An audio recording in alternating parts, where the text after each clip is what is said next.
चलिए जानते हैं दिल्ली की 25 बड़ी खबरों को सिर्फ 10 मिनट में। लेकिन उससे पहले वीडियो को लाइक और चैनल को सब्सक्राइब जरूर करें। दिल्ली में 25 नवंबर तक बंद रहेंगे कई रास्ते। दिल्ली में गुरु तेग बहादुर साहिब के 350वें बलिदान दिवस के बड़े आयोजन को देखते हुए 25 नवंबर तक कई मार्गों पर ट्रैफिक प्रतिबंध लागू किए गए हैं। दिल्ली पुलिस ने ट्रैफिक एडवाइजरी जारी करते हुए लाल किला इलाके, ITO, दरियागंज, राजघाट और आसपास के मार्गों पर डायवर्जन व आंशिक बंदी की घोषणा की है। कार्यक्रम में VVIP और भारी संख्या में श्रद्धालुओं की मौजूदगी को ध्यान में रखते हुए सुरक्षा बढ़ाई गई है। लोगों को सलाह दी गई है कि वो वैकल्पिक मार्गों का उपयोग करें और ट्रैफिक अपडेट पर नजर रखें। करंट लगने से युवक की मौत, परिवार में छाया मातम। बाहरी दिल्ली के प्रेमनगर में एक वाटिका में काम कर रहे 29 वर्षीय हलवाई हरेंद्र सिंह की पानी की टोटी पकड़ते समय करंट लगने से मौत हो गई। बताया गया कि वो काम के दौरान पानी लेने गया था, तभी टोटी में करंट आने से वो बेहोश होकर गिर पड़ा। सहकर्मियों ने तुरंत उसे अस्पताल पहुंचाया, जहां डॉक्टरों ने मृत घोषित कर दिया। पुलिस विद्युत खराबी और लापरवाही के कोण से जांच कर रही है। घटना से परिवार और रिश्तेदार सदमे में हैं तथा क्षेत्र में भी शोक का माहौल है। मीट की दुकानों पर कसा शिकंजा। पूर्वी दिल्ली के नंदनगरी इलाके में नगर निगम ने अवैध मीट दुकानों पर बड़ी कार्रवाई करते हुए करीब 20 दुकानों के चबूतरे तोड़ दिए। कार्रवाई के दौरान 15 तख्त, 12 फ्रिज और अन्य अवैध सामान जब्त कर नष्ट किया गया। निगम ने अवैध रूप से रखे गए 52 मुर्गों को कब्जे में लेकर 9,000 रुपए में नीलाम किया। अधिकारियों का कहना है कि ये अभियान अवैध मीट बिक्री रोकने, स्वच्छ वातावरण बनाए रखने और लोगों के स्वास्थ्य की सुरक्षा सुनिश्चित करने के लिए चलाया गया है। आगे भी ऐसे अभियान जारी रहेंगे।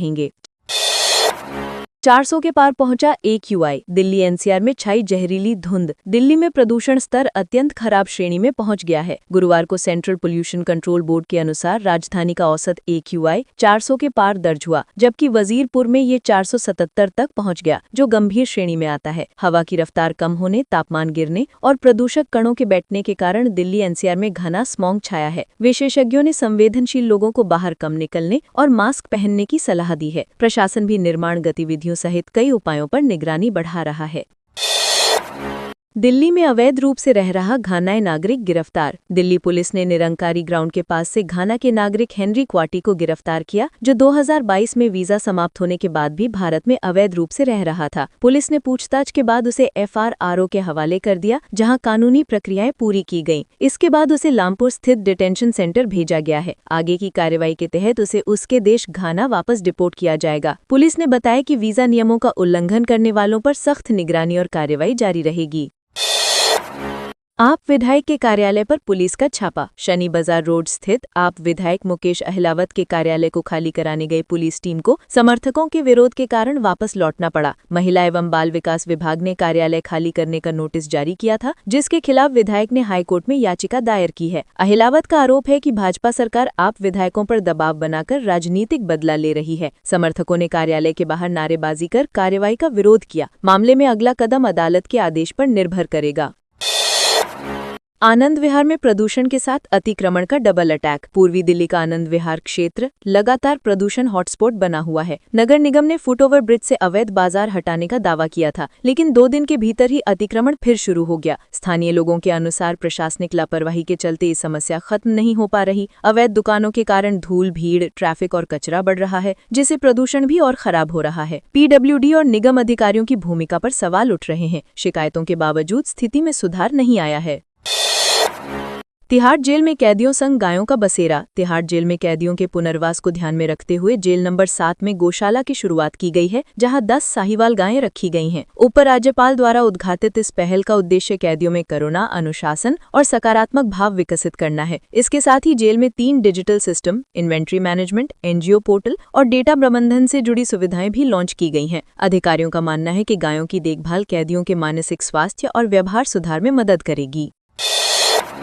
राजेंद्र नगर मेट्रो स्टेशन से कूदकर 10वीं कक्षा के छात्र ने दी जान। दिल्ली के राजेंद्र नगर मेट्रो स्टेशन पर 10वीं कक्षा के एक छात्र ने ट्रेन के आगे कूदकर आत्महत्या कर ली। प्रारंभिक जानकारी के अनुसार छात्र कुछ समय से मानसिक तनाव में था और एक शिक्षक द्वारा परेशान किए जाने की बात सामने आई है। घटना के बाद पुलिस ने शव को कब्जे में लेकर पोस्टमार्टम के लिए भेज दिया है तथा परिवार से पूछताछ कर रही है। मामला शिक्षा व्यवस्था में बढ़ते दबाव और छात्रों के मानसिक स्वास्थ्य को लेकर गंभीर चिंता सामने लाता है। 2 रुपए देने के चक्कर में गए 1 लाख रुपए। दिल्ली में ऑनलाइन ठगी का नया तरीका सामने आया है। तुगलकपुर क्षेत्र में एक व्यक्ति से सिर्फ 2 रुपए ट्रांसफर करवाकर जालसाजों ने उसके बैंक खाते से 1 लाख रुपए उड़ा दिए। पीड़ित ने बताया कि उसने दवाइयां स्पीड पोस्ट से भेजी थीं जो नहीं पहुंची। समाधान के लिए उसने गूगल से कस्टमर केयर नंबर खोजा, जहां ठगों ने उसे वेरिफिकेशन के नाम पर 2 रुपए भेजने को कहा। लिंक क्लिक करते ही उसका खाता खाली हो गया। पुलिस साइबर धोखाधड़ी के इस मामले की जांच कर रही है। अब दिल्ली के अस्पतालों में चादर बताएगी दिन। दिल्ली सरकार ने सरकारी अस्पतालों में स्वच्छता सुधारने के लिए कायाकल्प योजना के तहत कलर कोडेड बेडशीट प्रणाली लागू की है। अब सप्ताह के हर दिन अलग रंग की चादरें बिछाई जाएंगी, जिससे संक्रमण का खतरा घटेगा और मरीजों को बेहतर स्वच्छ वातावरण मिलेगा। अधिकारियों का कहना है कि इससे अस्पतालों में सफाई की जिम्मेदारी बढ़ेगी और स्टाफ को दैनिक निगरानी में आसानी होगी। इस पहल का उद्देश्य मरीजों को विश्वसनीय और मानक आधारित स्वास्थ्य सेवा उपलब्ध कराना है। एमसीडी में 17 करोड़ का घोटाला। दिल्ली नगर निगम में करीब 17 करोड़ रुपए के घोटाले का मामला उजागर हुआ है। आरोप है कि संविदा पर कार्यरत असिस्टेंट हेल्थ इंस्पेक्टरों को दोहरा वेतन जारी किया गया और कई कर्मचारियों को नौकरी छोड़ने के बाद भी भुगतान मिलता रहा। भाजपा पार्षद राजपाल सिंह ने स्थायी समिति की बैठक में ये मुद्दा उठाया और विस्तृत जांच की मांग की। इसी के साथ एमसीडी स्कूल के एक प्रिंसिपल को शिक्षिकाओं को अश्लील संदेश भेजने के आरोप में निलंबित कर दिया गया है। निगम ने मामले को गंभीरता से लिया है।